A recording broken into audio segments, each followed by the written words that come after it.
This video is about an odd little paper that was published in Psychology Today recently and what it says about psychology's worrisome history when it comes to talking about mental health.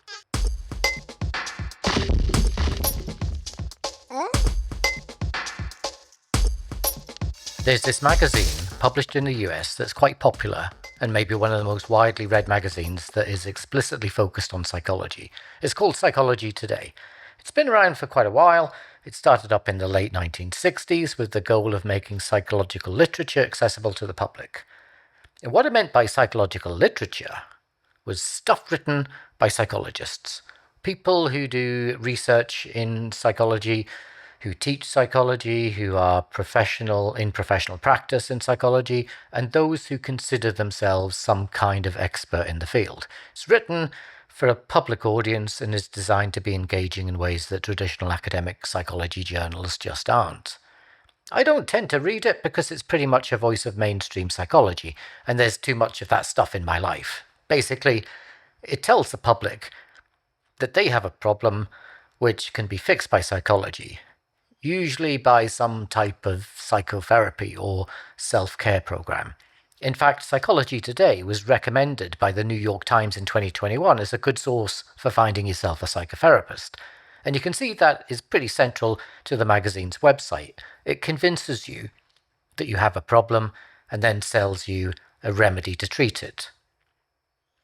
What's also obvious about this magazine is that it contains a lot of silly, trivial stuff. So there's a bunch of silly psychological tests that seem to have been made up for fun and then portrayed to the reader as having some sort of meaning beyond that. They're described as tests that should be used for informational purposes only, but that's quite a stretch of the imagination to think they're informational, unless you consider horoscopes as a good source of information. Apologies to astrologists out there.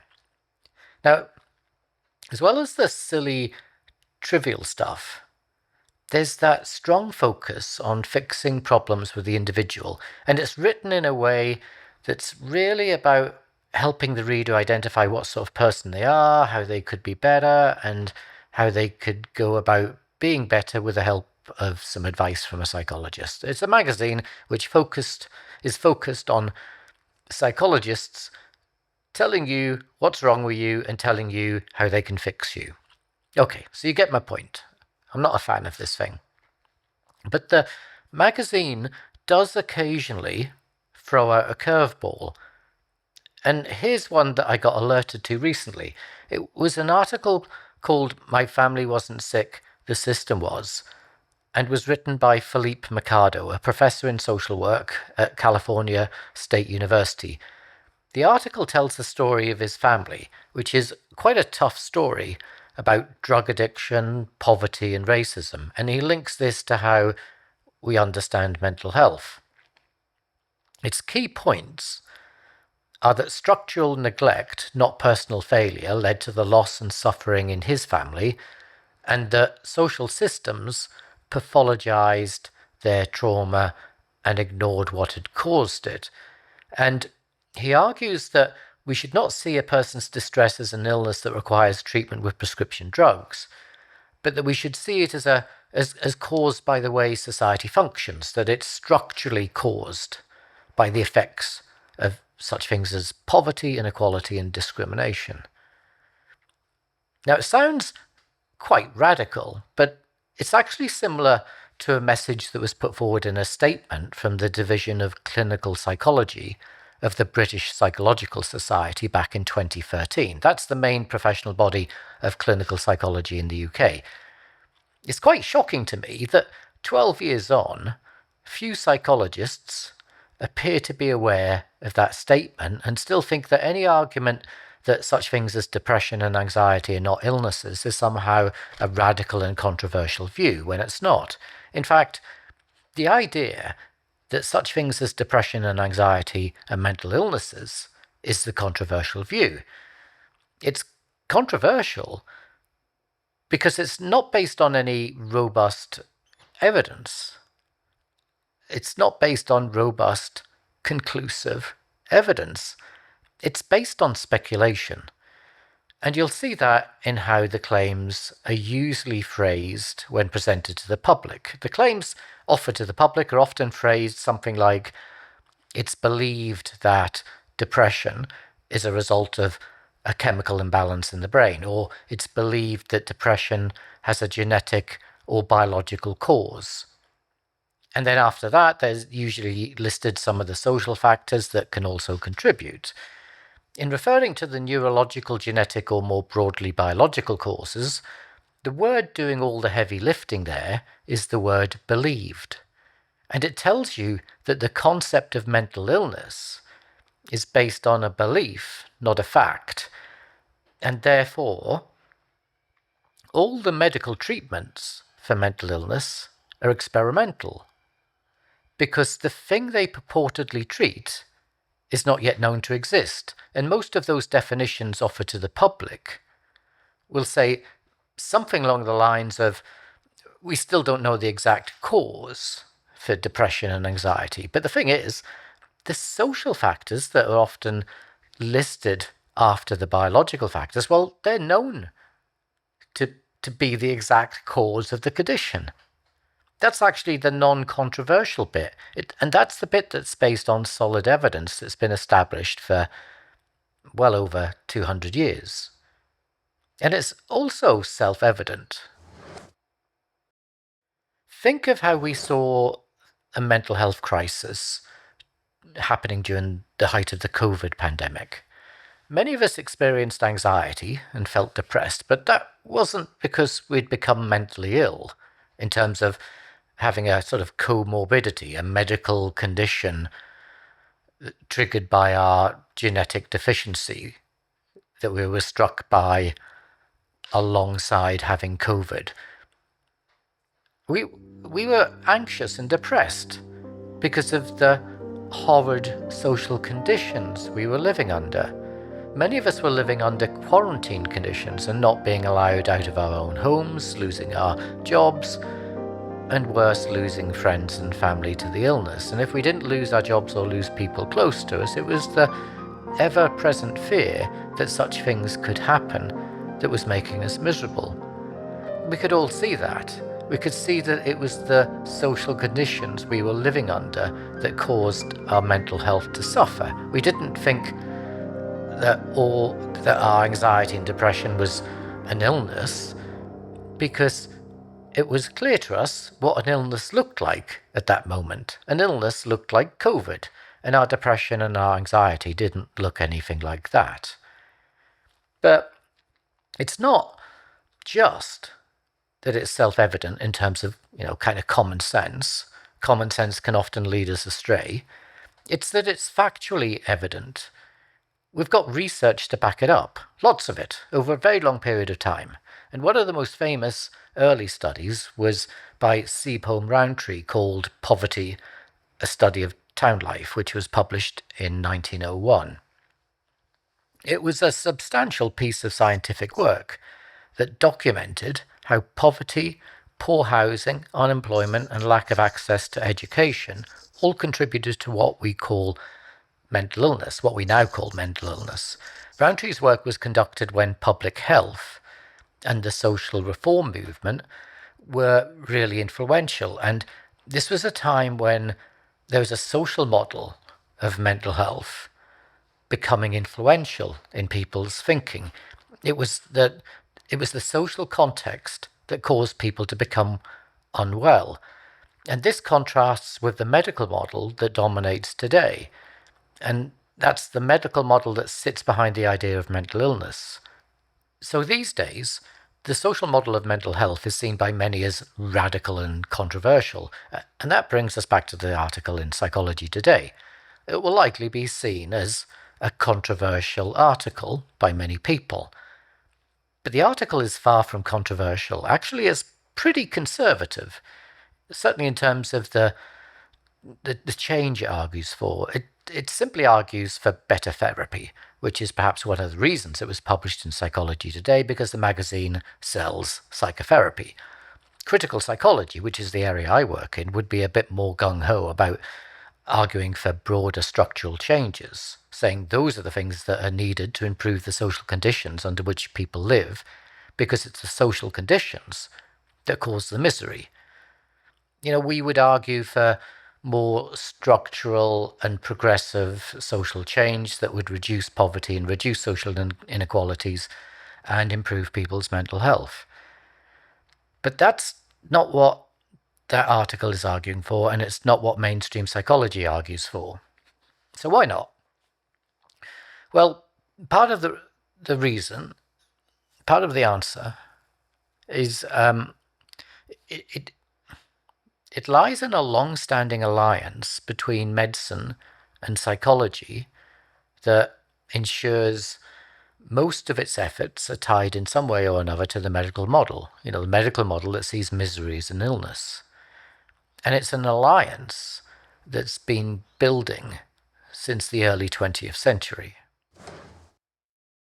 The research on poverty by Rowntree gave a big shock to the establishment. The work was rigorous, scientific, and hard to ignore, and it made it really clear that poverty wasn't the result of an individual's laziness or moral failure, and poverty caused people to become mentally unwell. The cause of people's misery was structural, and it could be prevented. It was caused by the economic choices made by governments, not personal choices made by individuals. That research was uncomfortable reading for government, because if the mental distress is caused by poverty, and if poverty is structural, preventing that distress requires structural change. In this case, major social and economic reform, and that meant asking politicians to undertake that reform. So what did politicians do in response to those sorts of studies, like the one from Rowntree? Well, for the most part, they deflected. Rather than tackle those structural causes of poverty and inequality that was causing all that human misery, they shifted the narrative to that handed to them by a new branch of medical science that began to spring up as an alternative to the medical science of public health. And that new branch was gaining traction in the early 1900s. It was a form of medical science that took the focus away from prevention and social structures, which was the main focus of public health, and turned towards treatments and individuals. It focused on individual illnesses, specifically seeking to identify pathologies carried or acquired by individuals, and developing medical treatments or therapies to cure or provide palliative care for those afflicted. And this new form of medicine gained particular traction in the early 1900s because governments increasingly turned to it and began pouring money into it. Up to that point, medical science in general was funded by a mix of donations given by wealthy philanthropists and central funding from government. In the 1900s, that government funding veered over to that individualized medical approach, and it shifted away from the public health approach, and at the same time, that funding increased, so you saw lots more money coming in to that individualized medical approach. And as a result, that individualized medical approach grew in value and prestige. And today, that individualized medical healthcare approach and the funding government gives to it typically far outweighs that which is put into public health. So why is that happening? Well, perhaps it was because public health, particularly that aligned with the social reform movement, was identifying socioeconomic inequalities as the structural roots of poverty and mental distress. And that was challenging the behaviours and interests of powerful industrialists, because they were the very people whose wealth depended on maintaining those inequalities to keep worker pay low and their profits high. And for many politicians, that was a line they wouldn't cross, not only because of the influence and pressure those industrialists could exert on them, but also because some of those politicians had vested financial interests tied to those industries. That's where their wealth came from and would be where their wealth would be maintained in the future. So taking those industrialists on would not only be politically risky, but a type of economic self-harm. But not only that, the focus on socioeconomic inequalities was highlighting the inadequacies of politicians as it pointed to failures in social and economic policy that they were responsible for. The individualist medical approach held no such risks and no such problems for either the politicians or the industrialists. In fact, it opened up new industrial activities that those elites and politicians alike could exploit for their enrichment and to serve political narratives around economic growth, specifically in the pharmaceutical and healthcare sectors. In the late 1800s and early 1900s, when psychology was still a fledgling profession, it quickly aligned itself with the individual medical approach. And it did so because that was where the funding was now going. And that was where the prestige was. And that's where psychology believed it could quickly gain scientific credibility and professional legitimacy.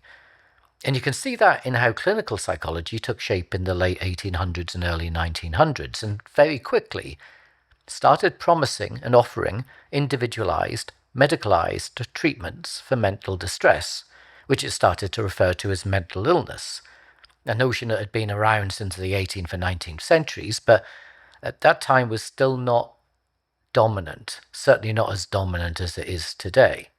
And psychology re-articulated mental distress as mental illness in spite of the fact that little was then known about what the biological and physiological causes could be, or even if there were any. But psychology staked a claim in that approach nonetheless and sent out a signal that it was the profession that was best placed to find those things and to develop treatments and therapeutics for those things, and it did so on the promise that those things would eventually be found. But they didn't find them, and they still haven't found them. Today, the medical approach to mental illness still has a dominance in clinical psychology and a hold over psychology in general, even though it's now being challenged within psychology by such folk as the UK BPS division of clinical psychology, as I talked about before. Let's get to a conclusion. Now, those are very broad brushstrokes I've been painting with there, and I know I haven't captured the nuance to all of this, but it is, I think, a useful way of making sense of why we are where we are, and it does, I think, help explain how politicians and industrialists and today's new breed of oligarchs might find focusing on what's wrong with individuals to be less troublesome than focusing on what's wrong with social systems. Focusing on what is wrong with individuals takes the heat out of the debates about whether governments were doing enough to address the negative impacts of social and economic policies on people's mental health, and focusing on what's wrong with people in a kind of perverse way took critical attention away from the immoral activities of industrialists and wealthy elites. A perverse way, because if there were problems with individuals, then it's the industrialists and the elites that we should be looking at. And that's maybe one way of thinking about how the medical model of mental health remains mainstream and the social model of mental health has become seen as controversial, and why psychology has contributed to that state of affairs, and why that article in Psychology Today that asks us to move away from some aspects of the medical model is likely viewed as radical when it's not. Now, I've put a link to the full article in the description box on the YouTube site, so if you have time, you can pick it up there and have a read of it, make your own mind up. I would love to hear from you if you have a different take on things, what annoyed you, or maybe even resonated with you about what I've been talking about in this video. Okay, now, I'm going to start that series on why some academics don't like academics like me posting things like this to YouTube. And then I realize I might now have to include industrialists and politicians on that list of people who don't like me doing what I'm doing. So there we go, making more enemies. So I'll get on with that, and I'll get on with some more about the post office scandal in the UK. Particularly, there's one I've been promising you about robo-debt, which is, some people talk about it as Australians' version of the post office scandal. Okay. Now, remember, like and subscribe if you want to support the channel. I really appreciate it. I make no money from my videos, but it makes me happy to know that someone out there might be getting something useful from something that I do. Okay, so till next time.